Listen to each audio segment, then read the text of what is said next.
Game over, man. Game over. Johnny. You're gonna need a bigger boat. So serious. Roll out. I am Iron Man. This is a tasty burger.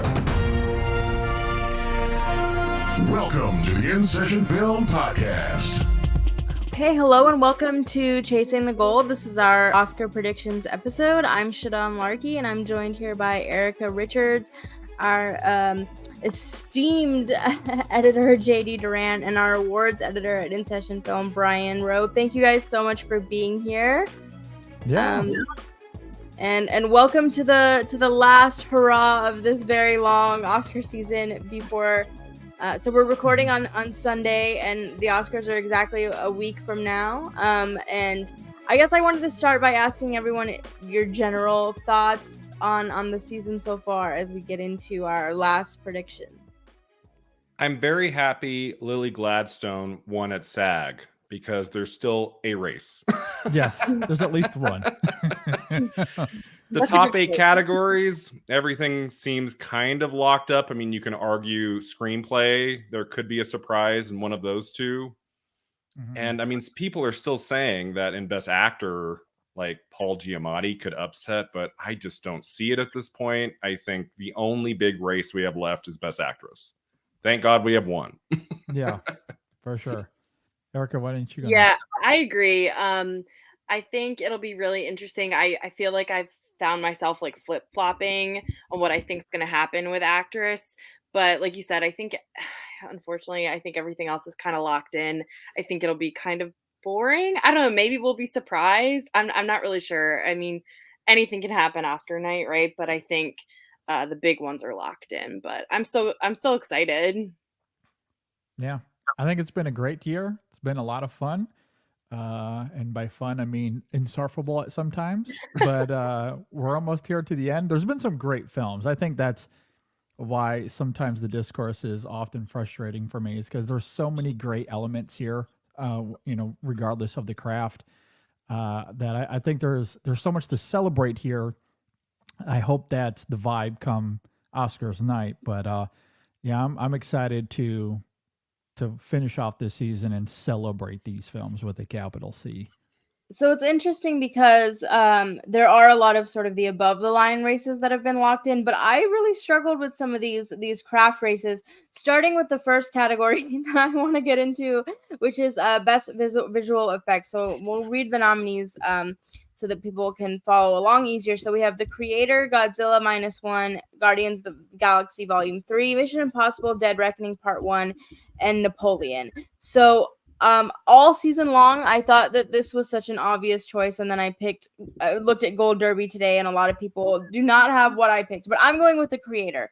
As soon as I saw it, I thought that the visual effects are so strong. I think the branch members who are voting are going to want to sort of prop up something that was a bit smaller, a big passion project for everybody involved.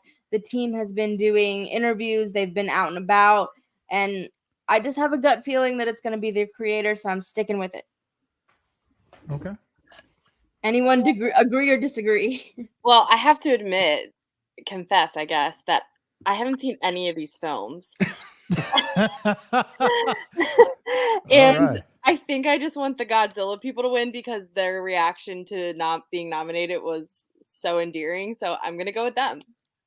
Okay, so for next category, we have Best Sound. Once again, The Creator is in this category. Maestro, Mission Impossible, Dead Reckoning Part 1, Oppenheimer, and The Zone of Interest.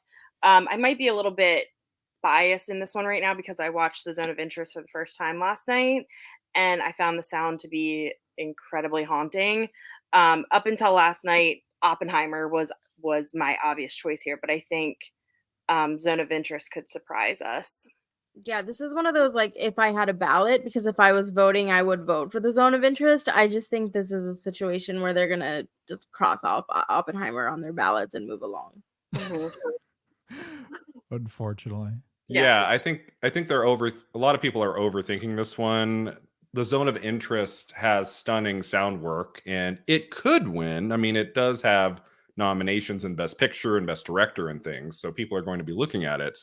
But Oppenheimer has been dominating to such an extent that I feel like when you get into the tech categories and the sound work in that movie is extraordinary, it seems like it still beats the zone of interest here. So I'm going with Oppenheimer.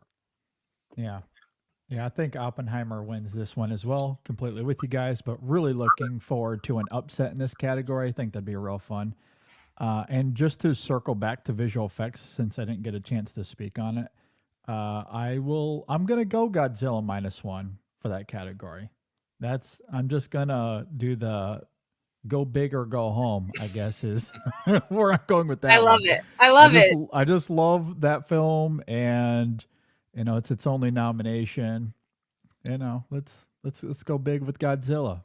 So anyway, I'm with you, and I haven't seen it, but I'm with you, JD. Yeah. But yeah, I'm with you guys. Oppenheimer was sound, that for sure. Great. That was actually going to be one of my big burning questions for you guys, was which categories are sort of you're going out on a limb. So we have our first one of the evening, which will be JD's VFX pick. So up next we have Best Original Score. So we have American Fiction, Indiana Jones, The Dial of Destiny, Killers of the Flower Moon, Oppenheimer, and Poor Things. Is anyone willing to go out on a limb and go against Oppenheimer for this one? Yeah, Lug win all the way for sure. JD, you're not going with John Williams? No. No. God bless the man. I love him, but no. Yeah, I think Oppenheimer's got this one too. Like, I don't think it has any competition here. Yeah. Robbie Robertson is the only potential upset I could see here, but that would be like 1 in a million. Yeah. This is Oppenheimer. Yeah, for sure. No doubt about it. Okay. Okay, and then next we have Best Original Song. The Fire Inside from Flaming Hot. I'm Just Ken from Barbie. It Never Went Away, American Symphony. Oh gosh. The Killers of the Flower Moon, A Song for My People. I don't know how to pronounce that one. Wazazi?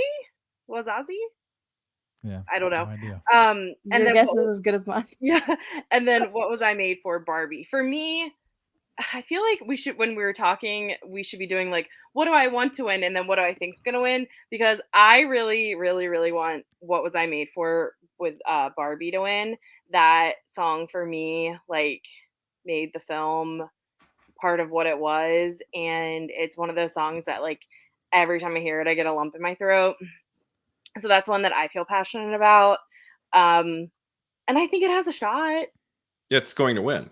Yeah, I was going to be like, Yeah. Erica, I think you're going to get what you want with this one. No, I definitely think. But I don't know. I feel like. What else would win? Could I'm Just Ken win? No. Do we not think that even has a shot? No, I think because Billy and Phineas, they have this like cachet. I mean, they've won before. Like, no, Billy, she's gonna lock up her second Oscar. Yeah. Which, by the way, she'll be the youngest person in any category when she wins the youngest 2-time winner in any category, which just blows my mind.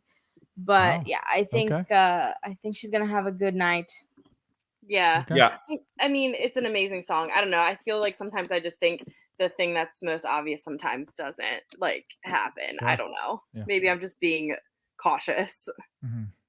Yeah, I'm Just Ken won at Critics' Choice, so it's in second place here, and Ryan Gosling is performing at the show, which is going to be fantastic. I can't wait for that. I just don't think Academy members would pick that over What Was I Made For. Yeah. I hope not. Okay, so now it's my turn to be a total nerd because like these next categories that are coming up are the ones that I struggled with the most. So we have Best Production Design, Barbie, Killers of the Flower Moon, Napoleon, Oppenheimer, and Poor Things.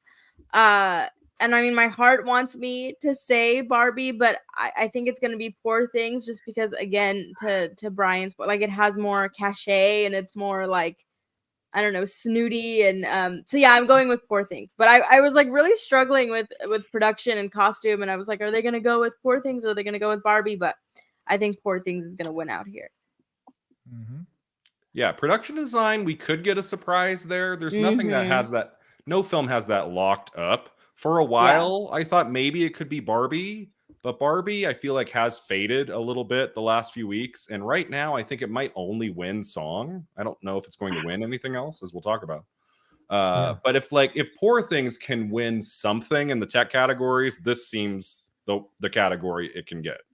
I don't see like Napoleon.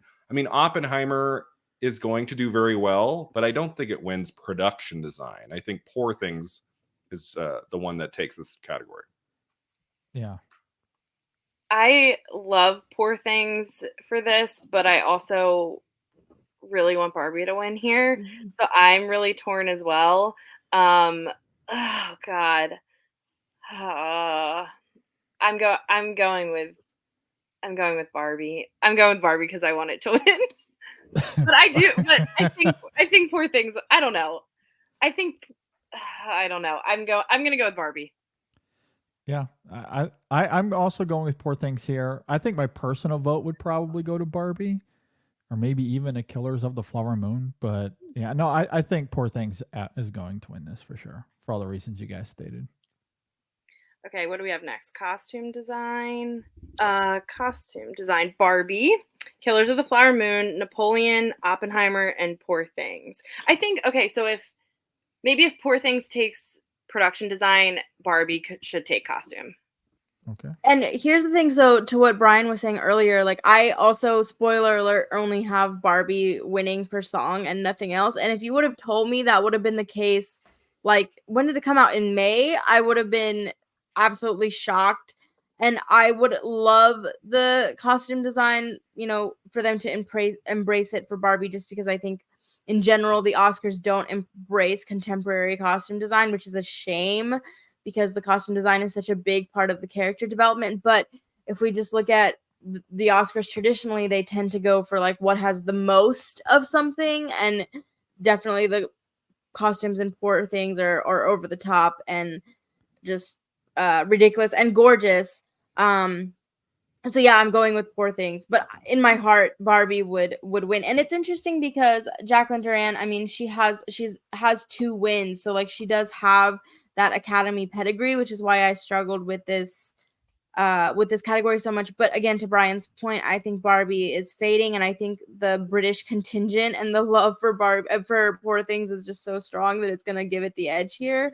But like I said, I really struggled with costumes and production a lot because I was like, which one are they gonna go with? But yeah, I think Poor Things is gonna take both. Okay. Yeah, a few weeks ago, I made a video where I called this category for Barbie, but I'm changing my mind. Okay. You sound like me.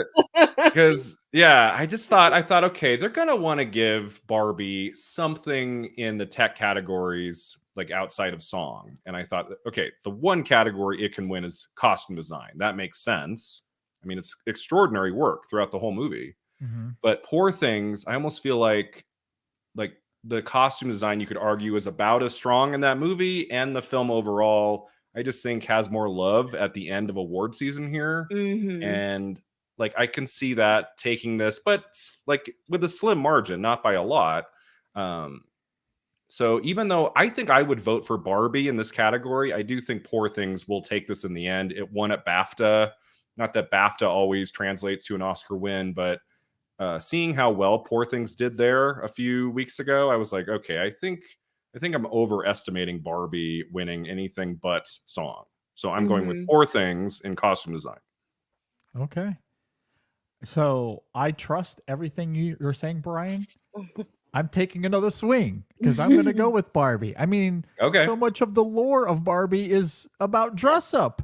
Yeah. So it's costume design, and it's extraordinary in the film, as you noted there. So, I mean, you're right that Poor Things probably has more momentum in its favor at this point, but I'm gonna take a bit of a swing here. It's Barbie. It's costuming is all part of it. So I'm with you, JD. I'm gonna go Barbie. Gonna go with my heart. You know, it's interesting because that's one of the things I told you guys, like, I want to touch on is one of my big wishes for Oscar night next Sunday is just spreading the wealth a little bit. Like, I would love to see a scenario where like Barbie and Poor Things maybe split costumes and production design. But one of the things that I've learned in all of my Oscar watching is that, they're not very sentimental. Like I came on this same podcast and said, well, wouldn't it be so stupid if the Oscar nominations give a ton of nominations to Barbie and then they don't nominate the actual Barbie, and look what happened. So I just feel like there's not going to be much sentimentality, and they're just going to check off like only a handful of films across these categories, which to your original point, JD, is such a shame because we had such a strong year in cinema. But I think that's one of those. And here's another huge nail biter category for me, which I actually have not picked a winner yet. I'm gonna wait until you guys give me your arguments. But best makeup and hairstyling, we have Golda, Maestro, Oppenheimer, Poor Things, and Society of the Snow. This is probably going to be, honestly, the biggest, other than actors, probably the biggest nail biter of the evening for me. I have no idea. Okay. Brian, why don't you go first? So I made a video about this category a few weeks ago, and I picked Maestro, and I'm changing my vote again.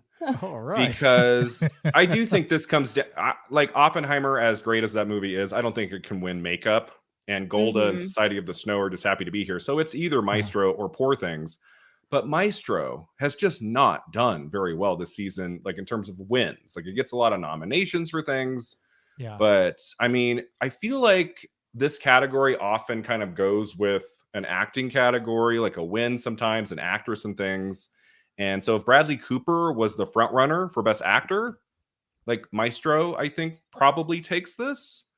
But because he's not even in like the running anymore, like, I mean, I just can't imagine they just give Maestro one trophy in makeup and nothing else. And I mean, as you were saying, like last year, we had a lot of movies that did not go home with anything, like The Banshees of Inisherin, Elvis. I was the crazy one suggesting that Elvis was going to win nothing. And people were like, oh, it's going to win a couple tags. Like, and it didn't win anything. Yeah. Tar didn't win.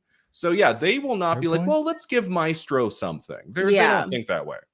And I just think, like, I feel like Poor Things, in a way, has a stronger shot in winning this category than it does costume design.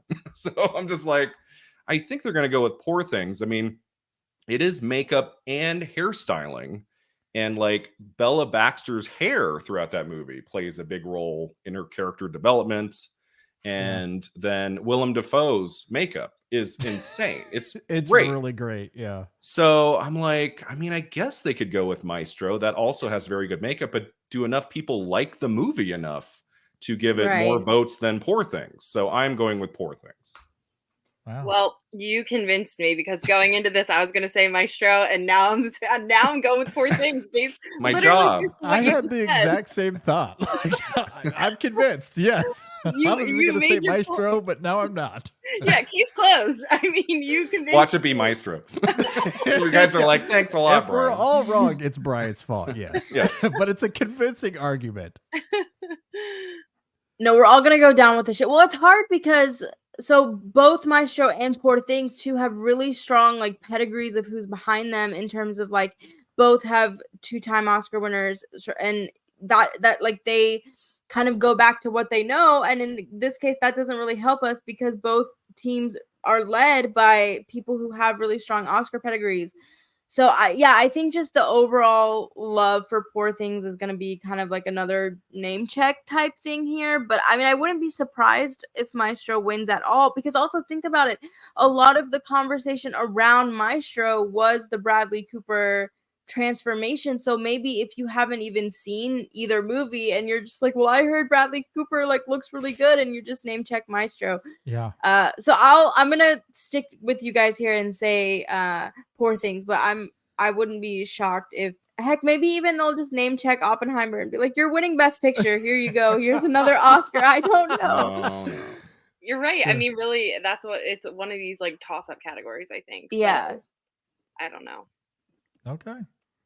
So we've all been swung here. Yeah, when you guys are at your Oscar party and people are saying, oh, well, this is such a boring year, I want one of you guys to be like, but what about makeup and hairstyle? Yeah. We at least got that one. All right. Okay, so next we have editing. And we have Anatomy of a Fall, The Holdovers, Killers of the Flower Moon, Oppenheimer, and Poor Things. Who wants to kick this one off? I mean, surely this is Oppenheimer, yes? Yes. I don't think this one's even close, really. Yeah, I think so too. I was trying to think like what would be next, and I think for me, Anatomy of a Fall would be next. But I think Oppenheimer has this one locked. Yeah, if I had a ballot, spoiler alert, Oppenheimer would be up and down. I mean, not Anatomy of a Fall would be up and down my ballot. That's my personal favorite of all the nominees in any category that it's in. But yeah, I think Oppenheimer is gonna continue its sweep with editing, which brings us to cinematography. So we have El Conde, The Killers of the Flower Moon, Maestro, Oppenheimer, and Poor Things. So the great Hoyt van Hoytema is going to be our winner next Sunday, yeah? For Oppenheimer? Yes. Yeah, that's an even easier call than editing, I think, is Oppenheimer for cinematography. Yeah. Okay, so that's it. That's all I got. Let's go to win. What else do you want from me? One category where Oppenheimer isn't nominated is Best International Feature Film, where we have Io Capitano, Perfect Days, Society of the Snow, The Teacher's Lounge, and Zone of Interest. Do we all think Zone of Interest? Yeah. Zone of Interest, yeah. Anything but Zone of Interest winning here, like we would all fall to the floor. I mean, if Perfect Days upset, I mean, I would not be too upset about that. It's not gonna happen. That's what I was gonna say. That JD, movie, I owe you a major thank you because you were the first person that was like talking about Perfect Days, and I was like, I guess I'll see it because JD likes it so much, and it's so good. Like, I'm so glad I saw it. So, like, you're such a positive influence in that case. Great to hear. Love that. But no, yeah, the Zone of Interest it would be a good winner here too, a deserved winner. I think. Oh man, I love that. Yeah, it's in picture and director and adapted screenplay. Like it can't lose. Like it's winning here. Not losing the Teacher's Lounge, everybody. The Teacher's Lounge is great. Check it out. I loved it. Is that on? It's not winning, but I love it. Is that on Netflix? No, it came to my local theater about 2 weeks ago. I think it's still playing in theaters. Okay, and it's like a thriller about a young woman who works at a middle school and makes a couple wrong choices, and all of a sudden everyone turns against her, and it is fantastic. Okay, yeah. We just dropped a new review on the podcast. Check that out on YouTube or your podcast app of choice. All right, best documentary feature, we have Bobby Wine, The People's President, The Eternal Memory, Four Daughters, which I love and would personally vote for, To Kill a Tiger, and 20 Days in Mariupol. I'm going with 20 Days in Mariupol here. Yeah, so I saw 4 of these. The only one I didn't have access to was To Kill a Tiger, although I've heard that's fantastic and I would love to see it. For me, this wasn't even close. Like I liked elements of Four Daughters for sure, but I do think 20 Days in Mariupol was the most gripping of the 4 documentaries I watched. I watched them all over the course of 2 days, and yeah, that one, it won at BAFTA, and it just seems like the obvious winner in this category. Yeah, I mean, I think when it comes to the Oscars, 20 Days in Mariupol is perhaps the one to go to here. But Four Daughters for me is the vote, and to me it's not even close. Like that to me was my favorite documentary of the year. I love it. It's one of the best docs I feel like I've seen of the last 10 years. I think it's that good, but I don't think it's one that the Oscars tends to vote for. Some like those kind of movies sometimes get nominated, but 20 Days in Mariupol is very much an Academy kind of pick.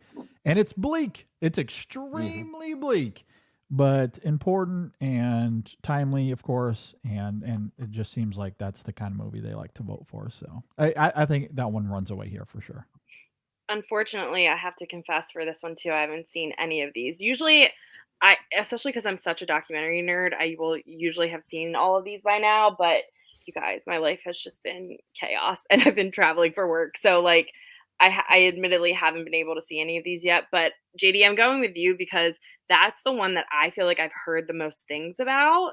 So I'm also, if I have to vote, I'm going with that one for now. Hopefully sometime this week, I'll be able to watch as many as I can before the Oscars. But admittedly, I haven't seen this one. Did you guys see 20 Days in Mariupol in theaters? Because I can't find that anywhere. Like, No, I think I got a screener for it. Oh, Yeah. It's on Prime for $2. Oh, That's how I okay. watched Well, I know what I'm doing after we watch. Prepare yourself, though. It is not an easy watch by any stretch of the What's it about?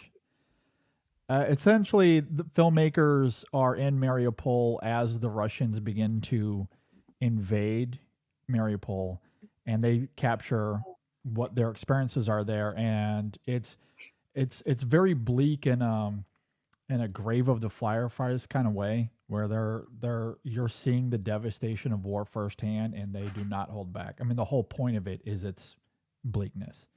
Mm-hmm. So you see some really disturbing imagery, and wow, they just want to show how the carnage. Yeah. So. Okay, on a lighter note, transitioning from there. That's animated feature. Smooth, Erica, very smooth. You guys like that? Okay, so we have The Boy and the Heron, Elemental Nimona, Robot Dreams, and Spider-Man Across the Spider-Verse. For me, it's Spider-Man for this one. I just love these films, and I think the Academy loves these films. Yeah, there is a race here between Boy and the Heron and Spider-Man. Boy and the Heron won at BAFTA, and it won at Golden Globes, and I think it's won a couple other big prizes throughout the season. And so Spider-Man does not have this in the bag. And so, yeah, I've gone back and forth a little bit, but Spider-Man Across the Spider-Verse won animated feature at PGA, the Producers Guild. And every single year, the winner there has gone to, the winner at PGA has gone on to win the Oscar for the last decade. The last time they did match was the Lego Movie in 2014. So that tells me, especially since Spider-Man Across the Spider-Verse, the first installment, Into the Spider-Verse, won in this category in 2019. The Boy and the Heron could do it. It will not be a shocker if they go with that, but I am going to pick Spider-Man Across the Spider-Verse to win. Yeah, The Boy and the Heron's my number 2, but I still think Spider-Man, maybe, I don't know. So usually original score is my favorite category, and I do love it. That's very much locked up, as we noted earlier. I think this is my favorite category this year. One, it has my favorite nomination of nomination morning with Robot Dreams. I don't know if you guys remember, we talked about that on our Oscar, nominations predictions episode. And I was like, man, if this gets in, I'm going to be elated. I'm going to jump through a roof, which did happen. I jumped off a roof. I was so excited. Okay. Nice. I survived. But I was dying. I was just absolutely elated that got in. It was just kind of a shot in the dark kind of thing. I love that movie so much. Love that it got in here. So that's my favorite nomination of nomination morning. And then you have two really great animated films going toe to toe here that I love. Across the Spider-Verse was in my top 10 of the year. That is ultimately where I'm going. But man, I would at the same time would love to see Miyazaki win this. I know he won 20 years ago. Something to that effect. Spirited Away 21 years ago. Mm-hmm. Yeah. And to see him, because we don't know if this is his last one. He might be making another one. He says that he is, but who knows how that'll play out. He should have said this was his last one to win. Might help. And then he can go back on that later. And I just, either way, The Boy and the Heron is a legacy film for him. It is, the whole movie is a Miyazaki buffet.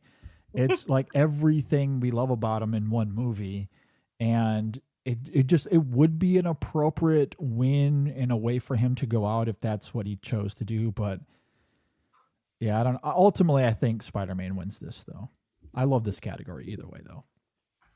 I agree with you, JD. These are such inspired. I mean, even Nimona being here is such an inspired nomination. Especially considering some of the other films that were in contention. I feel like they really went with art as opposed to the more commercial, obvious picks. I'm going with Spider-Verse because I think, again, just don't think voters lean into sentimentality. But The Boy and the Heron would probably be my like jump off the roof moment on Oscar night. That But yeah, wins. I'm Oh my gosh. going with. I don't Yeah. jump off roofs for the Oscars. It's yeah. Like, I love it, but not that much. Yeah, you're helpful. Speaking of Thank another like jump for joy moment, I mean, adapted screenplay. So this for me is very, I know people are struggling with this one, but so we have Cord Jefferson for American Fiction, Noah Baumbach, Greta Gerwig for Barbie, Christopher Nolan for Oppenheimer, Tony McNamara, Poor Things, and Jonathan Glazer for The Zone of Interest. I'm going with American Fiction. I just think there's a lot of love for that movie. It overperformed getting in. Sterling K. Brown did well at SAG. It just won at the Scripters yesterday. So there's like stats to back it up. And I think they're just going to want to give it some love. So I'm going with American Fiction. And I think it would be a fantastic winner. And I would be overjoyed to see Cord Jefferson get that recognition. Yeah, this has been an interesting category at the beginning of the season. I thought it was going to be between Oppenheimer and Poor Things. Like that made sense. And they're very strong this whole season, but they're not strong in this category. And American Fiction overperformed on Oscar nominations morning. It got into supporting actor and score. So they really like it, on top of picture and actor. And it's in here. I think the number one reason it wins is that at BAFTA, the only category American Fiction got in was adapted screenplay, and then it won, which I was like, what? Like how? Like they ignored it everywhere else, the whole show, and it gets into that one category, and then it wins. So I'm like, okay, I think this is taking the Oscar. It is weird though that like Oppenheimer is very much guaranteed picture and director, but like Christopher Nolan isn't even competitive in screenplay. That's very strange to me. But I'm like, there's a lot of dialogue. It is so dialogue driven too. Like, last year, Everything Everywhere All at Once, that got picture and director and screenplay. But this year, the big front runner, they're like, no, we're not giving you. But I mean, would you guys agree that sort of the general consensus was that maybe the screenplay was like one of the weaker aspects of Oppenheimer? Like, didn't that kind of work against it? I thought for Nolan, though, it was pretty good. I just don't think it's what people think about first when they think about Oppenheimer, whereas American Fiction is very much like the screenplay and the actors. It's not really, Oppenheimer, you're not thinking, wow, amazing screenwriting all the way through. So that's where I think it falls short. I think that's a good point. I agree with you guys. This is one that I feel like I've flip-flopped a lot on. I've thought about it a lot. I'm like, oh, I could see this. Oh, I could see this. Oh, I could see that. Of course, we know I love Barbie and I want Barbie to win things. I wore my pink especially for Barbie tonight. But I think this is one that American Fiction takes. I agree. I think it's shown itself that it's competitive in this category. So go for it. No, go ahead, Brian. I was going to say something real quick about Barbie, that Greta Gerwig and Noah Baumbach have never won an Oscar, either one, for many, many, many movies throughout the years. And they're now married. Like, they just got married recently. So that would be kind of a cool Oscar moment to see them both on the stage getting a big prize for Barbie, the biggest movie of the year.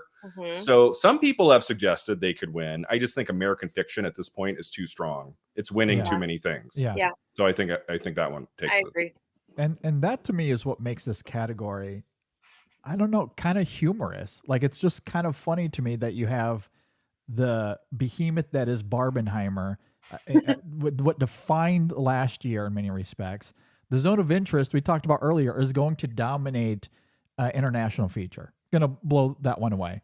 And Poor Things is obviously a big in the mix as well. And then you look at this category and we're all like, this is American Fiction all the way. Like, none of these other films, pack up and go home. It's funny that way, isn't it? Kind of funny, like how that works. Yeah, but it is weird. I love Cord Jefferson though. It's a great screenplay.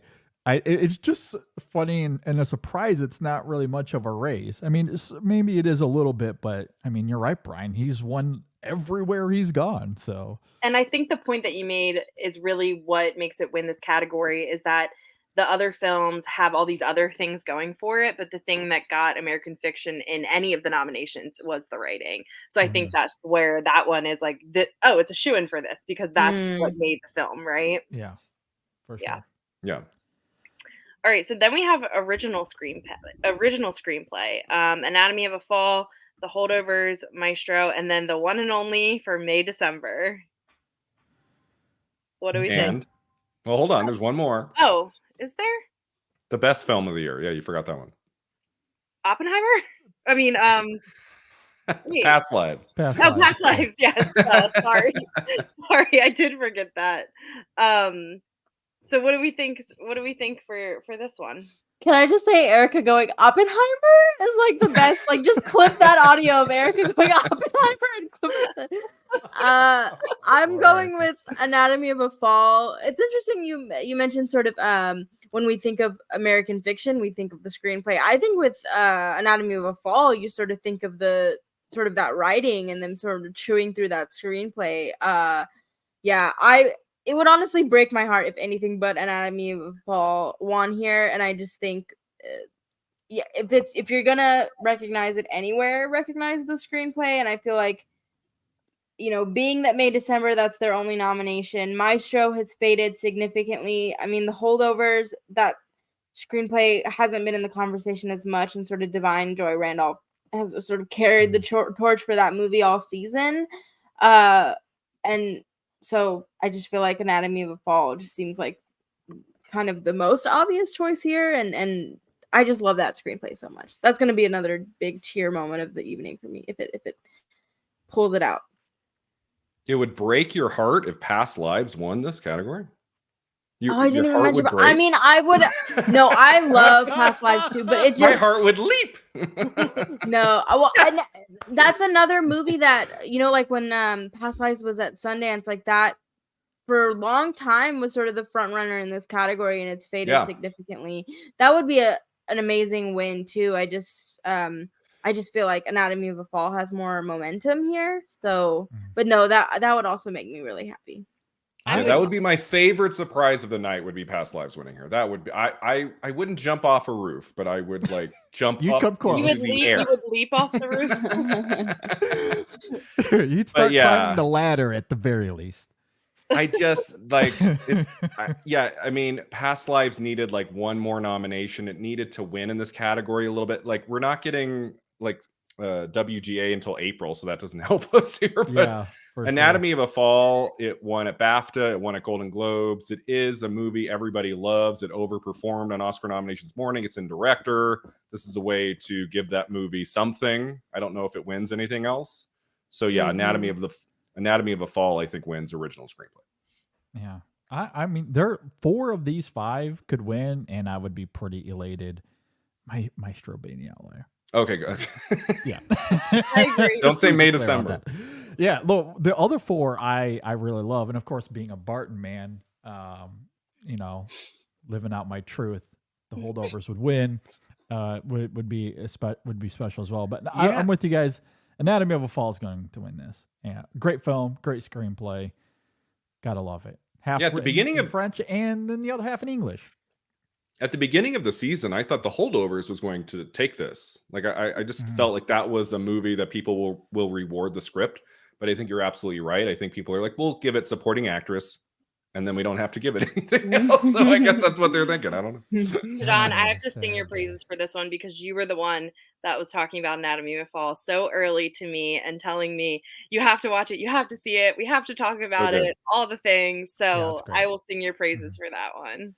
Yeah, like I said, if I had a ballot, I would vote for Anatomy of a Fall for everything. I just think that movie is gonna be, and not that like Oppenheimer isn't, but I just feel like that's gonna be a movie that we're gonna look back on 10 years from now and still remember. So this is probably, I'm gonna just be honest and be a troll for a minute and say this is my least favorite category of the evening. I've just been bored by this category all season, but we have the esteemed nominees for Best Supporting Actor. Sterling K. Brown, the surprise of Oscar nomination morning for American Fiction. Robert De Niro for Killers of the Flower Moon. RDJ for Oppenheimer. Ryan Gosling for Barbie. And Mark Ruffalo for Poor Things. Is anyone here gonna vote against the behemoth that is Robert Downey Jr. for Oppenheimer? Not I'd me. say these next two categories, I think, should be pretty simple. Yes. Yeah. Start engraving the statues now. Yeah. If they haven't already, what Yeah. are they doing? It's been interesting. I really love Downey Jr.'s performance in Oppenheimer. So much great work in this category. I mean, Mark Ruffalo in Poor Things is just fantastic. De Niro gives his best performance, I think, since the 90s. Wow. In Killers of the Flower Moon. Yeah, I love De okay. Niro in Killers of the Flower Moon. And Ryan Gosling is just fantastic in Barbie. He's so much fun in that. And it saddens me that none of these great performances got to be recognized in any way at a televised ceremony. It's just going to be the RDJ sweep to Oscar night. And I don't know, it doesn't really sit well with me, but it's okay. Fine. No, Yeah. I completely agree. I think the reason why I'm not excited. I think it's, 10 years from now, we're going to have Robert Downey Jr. give like a truly incredible blow your roof off performance. And then we're just gonna be like, oh, we gave you your Oscar too soon. And maybe he'll win another one. I don't think it's a bad performance. It just it's not the most interesting to me. But I mean, I'm glad that he is getting recognition, I guess. But I mean, yeah, I agree. I would have loved for them to spread the wealth a little bit more this season. I don't know. I don't feel excited. I'm just like, okay, Robert Downey Jr., good for you. You made your Marvel money and now you get your Oscar. Like, you get to have the best of both worlds. Yes, he does. Yeah, I don't think he was so colossally good that he needed to sweep. That's all I'm saying. Mm-hmm. Yeah. Someone else could have won somewhere. Yeah. And I think that's very fair. I've found myself defending the performance a lot this season because it does seem like it's been a little polarized because he keeps winning and maybe people don't find it as strong as it could have. I think he's doing a lot of heavy lifting in that film, especially given where things go in the back half. I think he's really great. Is it an Oscar-worthy performance? Should he be winning, let alone sweeping? I mean, I don't know, but I think it's a great performance. Certainly, I don't have a problem with him winning or have a problem with him being nominated here. And his win, I can state pretty confidently, I will like a lot more than other Oscar wins we've seen in recent years, especially in the acting categories. Name names, JD. Maybe we'll leave that for the next episode or another episode, because I mean, there's been a lot of, especially on the male side, whether you're talking about best or supporting, that I think have been quite, let's say, not good. I much prefer Downey over any of those. So like it may not be an all-time winner in this category. I agree there, but I think it's.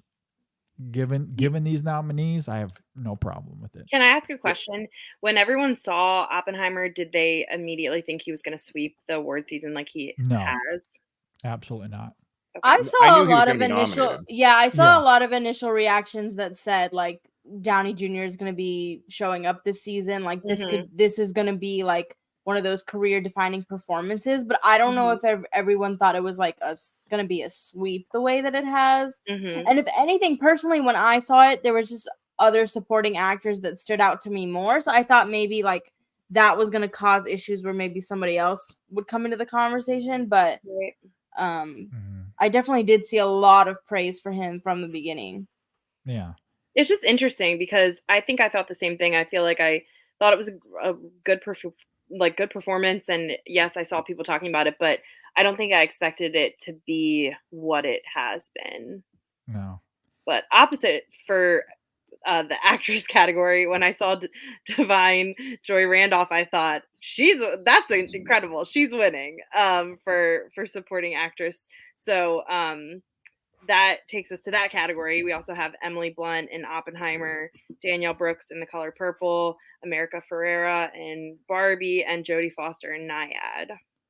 But we all know what's happening in this one.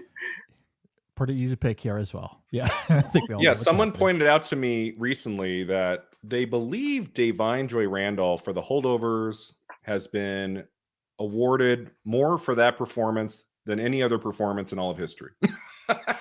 What? When you take in all the critics prizes, Yeah, Okay. she Oh. has. won all She but really. 2, I think. Really? Mhm. Wow. Crazy. She Mhm. just That's neat. swept the critic prizes, and then has not lost really anything Yeah. at televised. I think she lost at the Gotham Awards. It was a supporting category that it was all genders, and they went with Charles Melton for May December. I think that's like the only televised award she lost the whole season. Wow. But that was at the very beginning in like October. Okay. Yeah, I love it as well. I just watched The Holdovers again last night as we're recording this. I adore that film so much, and she's great. So like, yeah, similarly, and certainly maybe even with more of a prowess, like I love that performance. I think it's wholly deserved. I am elated for her to win this Oscar. I can't wait to see her speech. I'm so excited. And also, when she's not on screen, I like missed her. Like when she comes back, I get so happy. I'm like, oh, she came back. And I will say I'm very happy that Emily Blunt has finally gotten an Oscar nomination for something. So like I think in general this is probably one of my favorite categories, just because like to have Danielle Brooks in the conversation, to have America Ferrera get in, and then like to have Jodie Foster have this incredible season like 30 years after her win and sort of come back. It's very rare that actresses get to come back and be like celebrated again. So I love this category, and I love that Divine is going to be the person who wins it on Sunday. I love My- Jodie Foster too. My question is, will any of the other 4 have a speech prepared? No. Absolutely Like- not. Is America Ferrera writing a speech just in case? That's a great Maybe. question. Yeah. Just like have a little something. Yeah. If So anyone she's not should, maybe Juliette she- Binoche winning for The English Patient walks up. She's like, I don't have anything. I thought Lauren Bacall was winning. That- Bye. That was her Honestly, I speech. love that. Like I would love for none of them, if there is like a huge surprise, for them to get up there and be like, I did not see this coming, because the whole world would not see this coming. Mhm. Like just I thought Danielle Brooks was going to be more competitive here. That was really interesting am to a me, little how the surprised color by that, purple too. just kind of faded, and it just Yeah. never really got momentum there. Yeah, Because she's really good in that film too. I agree. Yeah. Yeah, a lot of people were predicting Jodie Foster for Naiad at SAG, and I was like, why are you predicting this? Yeah, no, I'm completely okay with this sweep. And speaking of, well, we didn't get a sweep in this category. So best actor, so Bradley Cooper, Maestro. Poor Bradley Cooper. He's had a rough season. Sorry. He'll be okay. Coleman Domingo for Rustin, Paul Giamatti for The Holdovers, Cillian Murphy for Oppenheimer, and Jeffrey Wright for American Fiction. I have to say, I love this category so much, just because like having Coleman Domingo and Jeffrey Wright get their first Oscar nominations, amazing, and Cillian Murphy, but and then having Paul Giamatti finally back in the Oscar conversation, and to have Bradley Cooper once again, do his Oscar bait that did not work out well. Truly. I'm trying to think of something nice to say. I feel bad. Like I feel bad too. every time He I got watch the nominations. He could have been snubbed there. Yeah. he's had a lot of nominations though. I feel like at this point maybe he's like, stop nominating me if you're not gonna give it to me. But I think Cillian, I mean, once I saw that he won at SAG, I was like, okay, we're done. Any sort of seed of doubt that I had once I saw that SAG win. Yeah, I thought this was going to be a race. I thought Paul Giamatti was going to win SAG. That felt right to me. That just felt like that's the one they're going to go with. I'm still Right. kind of surprised they went with No, Murphy I there. I was completely like, oh my agree. gosh. Okay. Because then we could go into Oscar night really going back and forth. Are they going to go with Giamatti or Murphy? But the only thing Giamatti beats Murphy in was at Critics' Choice. That's not enough. Yeah. Like if you win both BAFTA and SAG, it's very hard to lose at the end of the day. Mhm. And because Oppenheimer has the most nominations, it's winning picture, director, supporting actor. Like anybody but Murphy will be a shocker here on the night. I agree. I think I agree with you too. I think if Giamatti would have won another one like SAG, I think it would have been a really fun, like, what's gonna happen. But now I'm just like, yep, this is Cillian's seat to lose. So Mhm. Yeah, I mean, again, as a Barton man, I have to still believe. I have to hold out hope for my man Paul Giamatti, who I've championed throughout this entire season. I love it.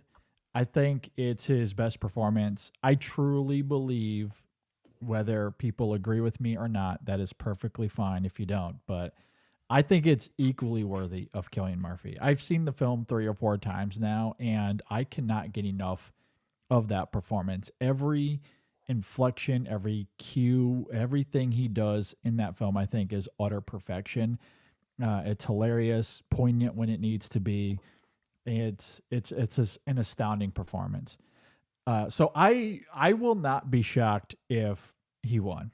I don't think he will, but if Giamatti's name is called, I will not be surprised. I will absolutely love to hear it. I think we're going to win no matter what. Whoever wins, it's going to be a great winner. But I do think at the end of the day, for all the reasons you stated, Brian, Cillian Murphy has all the momentum right now. It seems to be his award to lose. So it's going to be Cillian Murphy, but I'm still holding out hope. Maybe, I shouldn't, but I'm going to anyway. The rules in a way would be rewritten because Giamatti, as I said, only won Critics' Choice. And if you could lose BAFTA and SAG and still win the Oscar after that, and he's not playing a real life figure the way that Murphy is in Oppenheimer. Mm-hmm. So, I mean, if Giamatti's name is called, then we'll all be in years to come like being like, well, there was the Giamatti win, kind of a thing. I feel like there needed to be like a Bradley Cooper shocker at SAG. Mm-hmm. Then we'd go, okay, so Cooper won that and Murphy won BAFTA. And then I could see Giamatti taking it because there's confusion and people are voting different ways. But because Murphy has won so many things, I just think he's the consensus choice at this moment. And I don't know the numbers. I don't know if you know the stats on this or not, Brian, but it's also a comedic performance. Giamatti's is. Right. It's also, it's hard, especially they can in supporting sometimes, but in lead, sometimes it's harder to win if it is kind of looked at as a comedic performance. It happens here and there. But when you have, a performance like Murphy in this juggernaut Oppenheimer, it's tough to beat that, especially if you're not winning the big precursor prizes. Yeah, absolutely. Yeah. So I wouldn't don't hold your breath, JD. I'm not going to jump off a roof, but maybe I will if he wins. Because I will jump up. Amazing. I will jump out of my seat if they call anyone but Murphy. I'll be like, what? My God. That's gonna be the new chasing the gold standard. It's like, will you jump off your roof? Yes or no? Is the roof an option? Roof worthy? Yes, absolutely. All right, and this next category I think is the one where we'll have the most discussion. I think for actress, Annette Bening from Naiad, Lily Gladstone, Killers of the Flower Moon, Sandra Hüller, Anatomy of a Fall, Carey Mulligan, Maestro, and Emma Stone, Poor Things. What do we think's happening here, people? Okay. So let's dig into it. So before SAG, this looked like Emma Stone's to lose. It looked like she was going to take this. I was like, I don't even know if Lily Gladstone is in second place at SAG. I mean, she didn't even get nominated at BAFTA. So I'm like, Killers of the Flower Moon has been fading. Really, all it had won all season long was that Globe for Gladstone way back in early January. And the film did not win anything at BAFTA, and it was overlooked pretty much at Critics' Choice. And it's like the quieter, more reserved performance, whereas Emma Stone is the bigger, kind of bolder turn. And I'm like, if there's one place I think Emma Stone wins, it's SAG. That just seems like a performance they're going to give the trophy to. And so when they said Gladstone, I was like, okay, we have a race here because, if you look to last year, Michelle Yeoh lost at Critics' Choice and BAFTA, but then she won at SAG and then she won the Oscar. And there have been cases in the last decade plus where people win Best Actress at SAG and then lose the Oscar. But more often than not, if you win at SAG, you do win the Oscar because it's right at the end of Oscar voting. And Lily Gladstone has a narrative and she's great in the movie, and it would be quite the moment. But all year I've been saying Emma Stone gives the performance of the year in Poor Things. And I feel like with the large Academy voting body, when everybody is voting, I just think Stone is going to take this in the end. That's what my gut is telling me. But Gladstone still absolutely could take this. Okay. What do you guys think? JD, are you not willing to? Are you waiting to Well, tell us? My thing with this category, and I guess maybe the reason I was holding off, is less about who's going to win and more so speaking to the idea that I think regardless of which Stone wins, that it's going to be a great winner. That is, if I have another passion for the Oscars this year outside of, let's say, animated, as I talked about earlier, is the discourse to this film has veered toward La La Land Moonlight. I think it's the worst we've seen since then. And it's disheartening to me, genuinely, that it's gotten to that point, because I think we have two astounding performances here. I'm completely with you, Brian. I think Emma Stone in Poor Things is fantastic.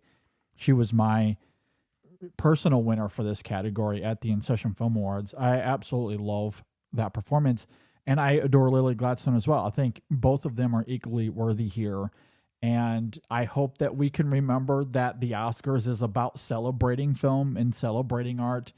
I've stood on my pedestal so many times, whether it be on this show or the main show, about how we need to stop turning art into sports. It's not sports. It is art. So we should stop treating it like it's sports. Even if the Oscars is a competition, it does have a sports component, but these aren't rivals. When Emma Stone lost to Lily Gladstone, we all saw the reaction. She was as elated for her as we all were when Gladstone won at SAG. So it's just fascinating that the discourse has turned it into something that it really isn't. So I just hope that we can all remember that this is a celebration. That's what makes the Oscars fun, is we're celebrating great crafts. And I think with actress, especially, that needs to be reiterated, because you have two incredible, momentous performances fighting out for this Oscar. And I think we're going to have a great winner regardless. So that's me, once again, getting on my box. I'll step down and let you guys go again. No, JD, I think that's a beautiful point and so well said. I think comparing it to sports is like a perfect analogy, because it's real, and making that point that it's not that they're not rivals competing against each other. I really feel like a lot of times, especially award season, is like people who are fans of certain things and are pulling for other certain people or things to happen. And I think, like you said, it's just a celebration of it. And I think for me, for a long time, I thought Lily Gladstone was like, oh, this is absolutely hers to take. And then I saw Poor Things and I was like, oh my God, Emma Stone is absolutely brilliant in this. And I was like, I can see her taking it. Absolutely. And it's one of those that I've gone back and forth so many times. I think my gut does say Emma Stone, but I wouldn't be surprised or disappointed at all if Lily Gladstone pulled it off. Yeah. Super deserving. Both performances, honestly, are ones that I've thought about since watching the films that have stayed with me. Mm-hmm. And I think no matter what, it'll be either way, it'll be performances that we talk about even after the Oscars. I agree. Yeah, I agree. Shadan? Yeah, I agree with everything. And I just want to say one thing about the discourse that has really bothered me is this idea that, like, Lily Gladstone is winning because she has the narrative, or she would be, like, they're voting for her because of XYZ. Like, that is a phenomenal performance. And if she wins, in my opinion, would be an all-time great Best Actress winner, because it is such a quiet, devastating performance. And she is like the heart and soul of that movie. And like, yeah. I don't think that movie works if you don't have her, because like she is what makes you care about that story more. You know what I mean? Like if you didn't have her, it Yeah. would just be a bunch of like white men yelling at each other and like fighting for power kind of thing. And I think like if we look at the stats, Emma Stone has bigger stats because I mean she has BAFTA. The British contingent is very strong, you know, and if we're looking at like Poor Things sort of winning in other categories, then that makes sense that we would go with Emma Stone. And you know, as Brian mentioned, like a lot of times acting and makeup are tied together. So if we're voting for Poor Things for makeup, okay, then they're gonna give it. So like statistically, I should be going with Emma Stone, but I'm going to pick Lily Gladstone, and this is going to be my big, like, going out on a limb. And I just feel like when I saw the reaction to her win at SAG, and I saw, and maybe this is, again, not a statistical reason, but just when I saw the reaction and how much love there was for her in that room, and she got a big standing ovation, and she gave this incredible speech, and it was, like, right smack dab in the middle of Oscar voting. I just feel like if I was an Oscar voter and I was seeing that, I would want to repeat that moment and like repeat that joy and like what that win meant to her. And I do think like a more American geared audience like does understand maybe the magnitude of what she does and what that win would mean to people more so than giving Emma Stone a second Oscar. So I just feel like, and I understand again, this goes against what I was saying with like the Academy voters not being as sentimental, but I just feel like, how do you, I don't know, there's something about Lily Gladstone in that performance and this moment that makes you root for her. And maybe in the back of their minds, people do know, like, well, Emma already has one. Maybe if you're like a more European voter, like, Sandra Hüller might be pulling away a little bit of support. You know, maybe those voters might be similar minded. I don't know. I just feel like my heart is telling me to go with Lily Gladstone, and that's who I'm going with for all those reasons that I just mentioned, whether they make sense or not. Okay. No, it's gonna be fascinating. Gladstone could take it. Like winning SAG was huge. Like that added so much momentum for her going into those last few days of Oscar voting. So like Gladstone feels like it could happen. I'm just like at the end of the day, I love that Emma Stone performance so much. I know she has an Oscar. I just think in terms of just the quality of the work and just the boldness of what she does in that movie, it is like an all-timer movie performance that I do think is worthy of an Oscar. So that's kind of where I land. Yeah, I'm for me with too, both Brian. of you. Yeah. That's why like I'll be happy either way with whoever wins. And I'm really looking forward to, as I'm sure you guys are as well, when we get to that category and all the names are read. That moment before it's read, how thick the tension's going to be. We're all going to be on the roof at that point. We're all going to be on the roof waiting. I cannot wait. And That's the most exciting moment of the night. Absolutely. Definitely. And I don't know how you guys do the Oscars. It is the one night of the year for me where I get super wasted. Super drunk. Wait, do you play a drinking game or you just are pounding? No, I do host an Oscars party at my house, so that we do a whole big thing.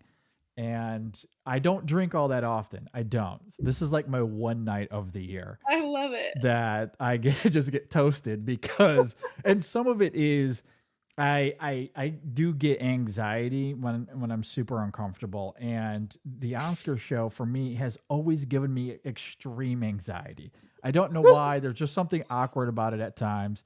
And so it helps me enjoy the ceremony more when I don't have to worry about that. So I start at noon, and then by midnight I'm in another planet. So, but I enjoy it. It's how I enjoy the Oscars. So that's amazing. Can't wait. Here's the thing, and I have a question for Brian. If JD or Erica, if you guys have thoughts on this, Brian, if Poor Things does end up winning costumes, makeup, production, will that tell us anything about whether it's like Emma Stone or Lily Gladstone, or do you still think that Best Actress is like a bit independent from those other categories? Yeah, if Poor Things wins all three, I'm gonna feel pretty good about Stone Mm. winning. Yeah. I don't think it's like in the bag by any means, but I remember last year when makeup could have gone to Elvis or The Whale, and it went to The Whale, Mhm. and I said, okay, it's gonna be Fraser, and then Fraser won. Right. Yeah. So I mean, I feel like it's a little bit different because in terms of like makeup, there's nothing like on Emma Stone's face. It's not like she's like it's not a transformative makeup on her face or anything the way it is on Willem Dafoe. So I don't know if that necessarily means a lot, but yeah, I feel like if Poor Things only wins one of those three, I'm Mm. gonna be like, Yeah. you know, the year that Olivia Colman won for The Favorite didn't win anything that night. Right. And Yeah. I was like, this is Glenn Close. Glenn Close has this in the bag. She won SAG, she won Critics' Choice. The only thing she lost was BAFTA to Coleman. But then The Favorite took it over. Coleman won over Close at the end of the day. So it's not like your movie has to win a couple of tech prizes to ensure a victory in acting. But I will feel pretty good about Stone winning if Poor Things wins all three that we talked about. Well, it's interesting that you bring up Coleman versus Close because I feel like that's such a good argument for Emma Stone. Because I keep hearing like the Kate Blanchett versus Michelle Yeoh thing, and I Right. don't think that's a good comparison because Michelle Yeoh had the support of the Best bigger Picture movie. winner behind her, right? Yeah. Mhm. Which we don't have here, which is what makes it so tricky. But if you look at Close and Coleman in terms of nominations, Poor Things was sort of the stronger film, and it did have sort of again that sort of BAFTA support, which Killers of the Flower Moon has more nominations, but just in terms of momentum, it feels like Poor Things feels like the bigger movie. So all Yeah, of this to say, I don't know it. It's tricky. what Yeah. Gladstone has over Close is that Close was the only nomination for The Wife Right. that year, whereas Mhm. Killers has 10 nominations in a lot of categories. So Yeah. more people will be watching Killers and maybe voting for it in certain things. I mean, the fact that Killers did not get into adapted screenplay has always rubbed me like, maybe they don't love it that much. Like it couldn't get into adapted screenplay. But yeah, I don't know. This is a tricky situation. There, you can like compare it to last year, Blanchett versus Yo, but there are differences. So we haven't really seen an actress race like this. There are certain factors that are new here. So there is absolutely a case to be made for both. And so it's like very close. It's very Yeah. tight. And I'm just I like, love I'm just that going to it's a go with the toss-up. performance I love. Mm. Yeah.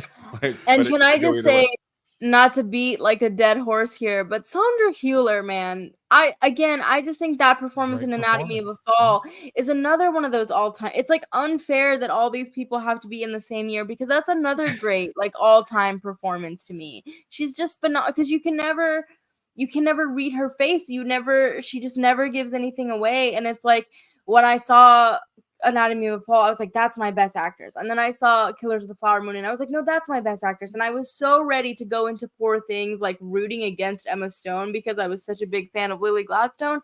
And then she was so darn good in Poor Things. And I was like, well, crap. And I mean, Carrie Mulligan, like she I need her to have her Oscar moment soon too, because she just was the best part of Maestro to me. Like what she does is so amazing. Mhm. The back half of that movie and just what she goes through. And people want to hate on Annette Bening, but you know what? She's one of our all-time great American actresses, and the fact that she's never gotten any Academy recognition makes me really upset. And I just love this category, and we are blessed that like we've had several years in a row of just absolute phenomenal best actress races. And yeah, what a year. What a year. Should be fun. I can't wait. It's gonna be Are a we great ready? moment. Are we ready to move on? Speaking of the, kind of always the bridesmaid in terms of never getting any nominations to finally getting nominated.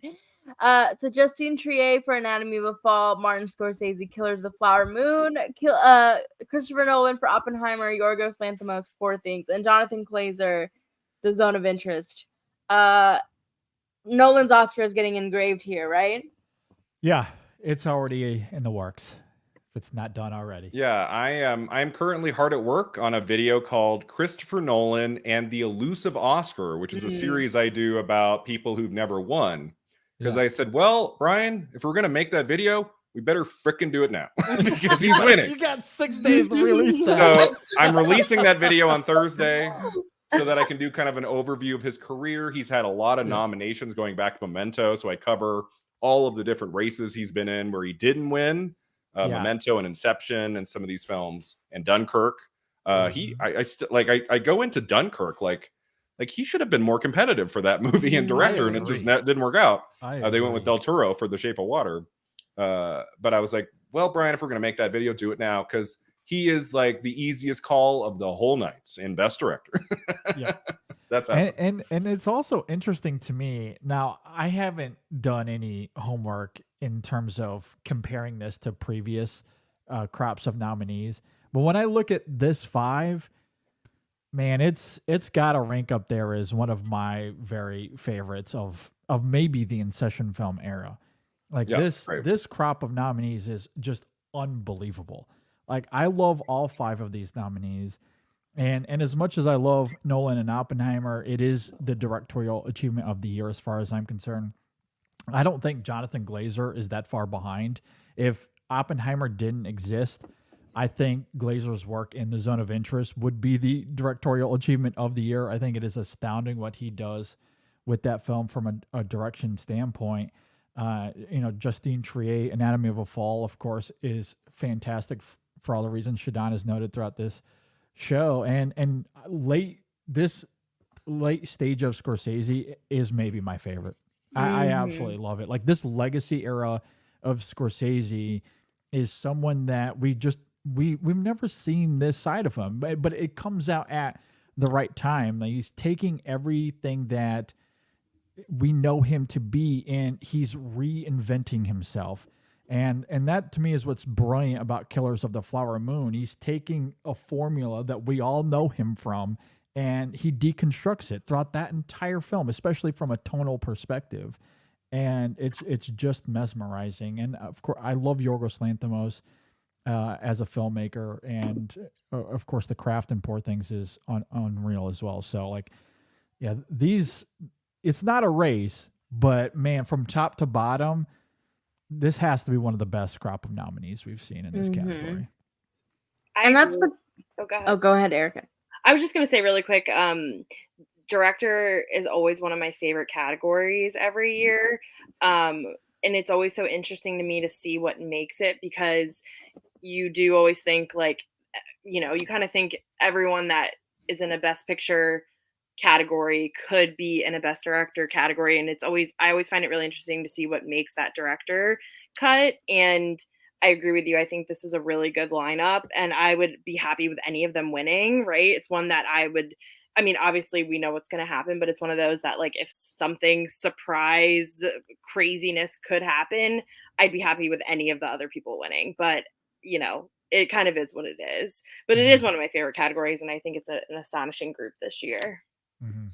Yeah, I was just going to say that, I rewatched Past Lives, and I was just thinking, it would be so great if Celine Song had gotten in, but it's like, who would you take out? Or even like Greta Gerwig, like, obviously I would have loved, but it's like, I just feel like every single one of these nominees, like, absolutely deserves their place. And it's, I think, one of the strongest categories of the whole evening for me personally.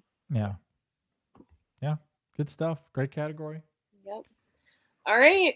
Now our last category, Here we go. Best Picture, we have American Fiction, Anatomy of a Fall, Barbie, The Holdovers, Killers of the Flower Moon, Maestro, Oppenheimer, Past Lives, Poor Things, and The Zone of Interest. Okay, this is where Bradley Cooper gets his revenge. Could you imagine? Could you imagine? We go through the whole night, and it's kind of predictable. And then they say Best Picture goes to Maestro. Everyone would jump. Literally, everyone would go to the roof and jump off. For all the wrong reasons, baby. Yeah. We would assume that whoever that presenter is got drunk and just read the wrong thing. It would be a La La Land situation. Oh my God. Somebody double check the card. Except there'd be no other envelope coming, and we'd all just be like, what? Yeah. Oh my God. Yeah. So anyway, Oppenheimer, yes. Yeah. Oppenheimer has won everything it's needed to in this category throughout the season. It won PGA. It won a Golden Globes. It won a Critics' Choice. It won a BAFTA. It's winning. It's winning. Yeah. Yep. and I do love it. To me, this is one of the best films of the 21st century so far. And Yeah, that's a great Best Picture win. It's going to be an astounding Best Picture win for sure. And I'm happy that we're getting a winner that people have seen. I mean, I do love when we do get an art house winner because I think those have been so deserved. But it's also wonderful that, like, I feel like other people can be people that are outside of our Oscar bubble can be a part of the conversation this year because they've actually seen it. Hopefully that means more people will watch the Oscars and we don't have to keep having a conversation about like the death of the Oscars every year. But it's just, it's exciting that we get a blockbuster epic that is gonna get this recognition, and we get to kind of both have a celebration of the crafts and also just know that audiences are tuned in as well. I think that's really exciting. That's such a good point, Shadan. Yeah, like I think the most watched Oscar telecast ever was the year of Titanic. And remember how boring that show was? It just went to Titanic in every freaking category, basically the whole night. And that was the most watched telecast ever in the history of the Academy Awards. So I do think it makes a difference when people have seen Barbie and Oppenheimer and they're not just watching the show like, wait, what is this? What's winning here? What is that? Like when people know some of the movies, more people will tune in at the end of the day. Not only if they know it, but if they care, right? Like, I feel like this was such a big year for people caring about what was doing well in cinema and in film in general. So I feel like the point that people have actually seen a lot of these movies, but the fact that they care about what wins is huge, I think. There's a lot of love for The Holdovers as well. People adore that movie. So yeah, I mean, I don't think a lot of people, like just general, like Oscar watchers, will know maybe Anatomy of a Fall or Zone of Interest or some of these. Right. But at least 5 or 6, I would say, like a general audience will have probably seen by Oscar night on the 10th. And you know, it's interesting, Brian, because there's a lot of conversations about like the Oscars moving to early March. And I do agree, like from an Oscar watching perspective, it does feel long. But like anecdotally, I feel like in my personal life, like it's given people time to actually watch these movies. And we've seen that in the box office. Like, you know, these nominations have led to more people seeing them. And I feel like I can never be mad at more people watching movies in general. Like that should always be something that's celebrated. So if giving people more time has led to that, then you know what? Keep the Oscars in March. Yeah, I've always liked the second Sunday in March. I think, you know, for a while in the 90s, it was at the very end of March. I always thought that was too long. And then, 2020, the year of Parasite, I think it was like February 9th or something. Remember how it was like very beginning of February? So there was no time to see anything. It was so fast. Like there was just nothing. And so, you could argue the end of February is good too, but there is something about having those couple extra weeks to just see the documentaries and the international features. It's helped me with my prediction series, just having a couple extra weeks to see everything I wanted to, the shorts. And so I'm not feeling like rushed, like, oh my God, I have 3 weeks to see all of this. And how do I, like, you have a little bit more time, but it's not the end of March. Like by the middle of the month, it's over. I like the second Sunday of March. I hope it stays there. So as we say goodbye and close this chapter, I do want to ask, like, if you guys have any big wishes for Oscar Sunday. I would have 2. One is that I really want to see Lily Gladstone win, and as I mentioned at the beginning of the show, I would love to see like more spreading of the wealth. You know, sort of in the below the line categories, just seeing more films recognized. But do you guys have anything that you're secretly or not so secretly hoping for, whether it's a big swing or not? I just want to know. I have 2. I would love to see Past Lives win original screenplay. That would be amazing.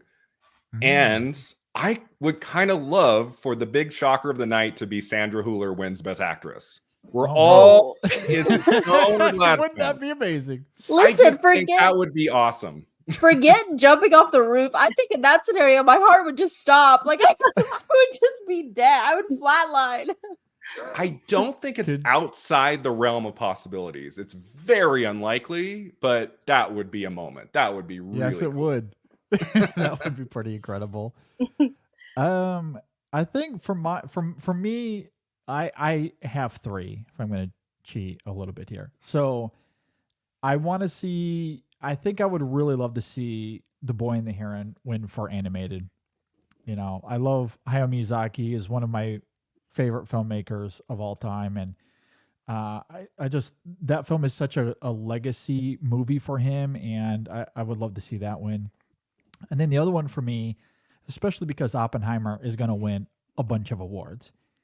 You can afford, Nolan, give up sound. It's fine. You don't need sound. The sound in Oppenheimer is great. It's a worthy winner.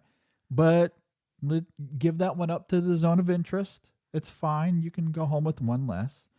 So that would be my 2, I guess. But my big thing going into Oscars night is again, stop treating it like sports. Just celebrate the winner, celebrate the artistry. That will always be my main thing going into that. So that's the one thing I'm hoping for the most is that we can all collectively agree. We're going to celebrate these artists. That's my big hope. I'm with you, JD. I feel like, I don't know if you guys have ever seen that like t-shirt or meme or whatever it is with sports where it's like, I just hope both teams have fun. And that's how I feel for this Oscars night. I just want, it was such a good year for film. Like the whole Barbenheimer of it all really brought people back to the theater and talking about film. And I do feel like I just want everyone to have a good time, even though these things are going to happen or not. Right. I think my big swing is Barbie for adapted screenplay. I think I would love to see that. I would love if people just wrote in Margot Robbie for actress and that happens. But I write-in vote. Yeah, I would just write in her name. That's my silly one. But no, I would just love to see Greta and Noah get something. It just was such a big, arguably the biggest film of the summer and of the year, and I just want it to win something. I mean, it's outside of song. Yes, exactly. And yeah, I just want everyone to have fun. It's gonna be a good Oscars night. I'm so It's excited. gonna be fun. Let's celebrate. Yes. Yeah. All right, guys. Thank you guys so much for joining us for this Oscar predictions episode and sticking through the whole thing if you've stuck through the whole thing. Hopefully everyone has fun Oscar watching next Sunday and you'll join us for our Oscars recap episode. I want everyone to make sure we'll go around and drop our socials so people can follow us. So I'm at Shadan Larki. I'm at eRock Reviews. I'm Mr. Brian Rowe, Mr. Brian Rowe. And where can we find your YouTube and stuff, Brian, as well? You can find my YouTube channel at The Awards Contender. I have weekly videos, retrospectives, predictions, all that good stuff. Yeah, definitely go check it out. Really appreciate you being here, Brian, as always. Love your work. Really do appreciate it. And before we get out of here as well, we do have an announcement to make as well. And that going forward, Chasing the Gold will be hosted by Shadan and Erica. They will be our 2 hosts. As much as I loved doing it, I think we can all agree that I am not the awards pundit of the group. I am just lucky to be here. I'm just following everyone else and all of this. And also, I have 2 kids at home, and they take up a lot of time, especially one is like real tiny. So he takes up a lot of time. And so it's hard to manage this and the main show and everything. So I am fortunate enough that Erica and Shadan are willing to take this mantle.